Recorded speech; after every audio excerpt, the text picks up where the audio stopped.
Are we getting a Mario Paint sequel? After Polygon confirmed that this part of the Switch 2 announcement trailer was indeed demonstrating the optical mouse capability of its new Joy-Cons, we at Famicom Dojo realized that the patent images reminded us of something familiar. The Switch 2 mouse. Resembling a swing-line stapler, no one can resist its simple charm, especially if your name is Milton. But even before that, we were reminded of this. Hold on, it won't work with the dust cover still attached. Okay, there. Of this. If you've never played Mario Paint on Super NES, you really missed out. It's positively packed with whimsical charm. While the cartridge had a battery backup to save drawings, custom icons, and musical compositions, you could only do one at a time. So 90s kids like us had to resort to some inventive methods of long-term storage. In fact, this is precisely how the first Strong Bad cartoon was created.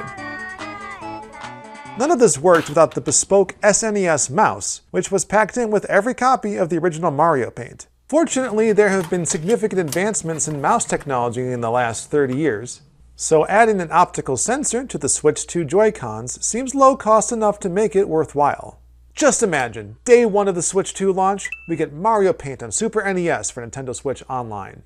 But why limit our hopes to just a re-release when we could get an all-new sequel?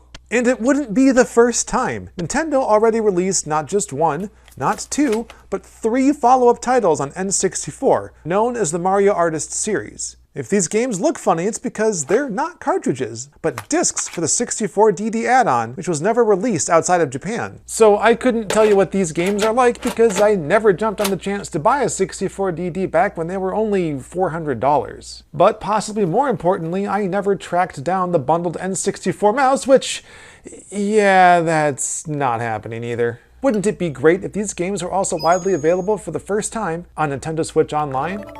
But Sean, I hear you exclaim, I don't have a Japanese Switch. Look, I got you, fam. You don't need one. We made a whole video about how to download all the Japanese virtual consoles for NSO, including the N64. Virtual consoles, yeah, still feels weird to say. So I guess this would be Mario Paint 3, then? Why be limited to just 4 save states per account or endless VHS tapes, when we could save as many new musical compositions as our internal storage or SD card could handle? Although, maybe instead of a standalone title, this functionality could get rolled into other games. Like the Nintendo Land mini-games that showcase the GamePad on Wii U. Or, going back further, something as simple and fun as the photo channel on the Wii. Aw man, does that count too? One thing that gives me hope is Nintendo already brought back an updated Fly Swatter game on Mario Maker for Wii U, replacing the mouse with the GamePad touchscreen.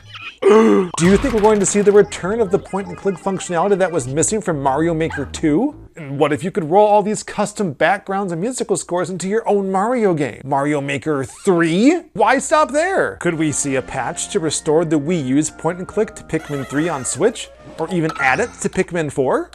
Nintendo, we know you're listening. Come on, Nintendo. Just do it. Let's just do it.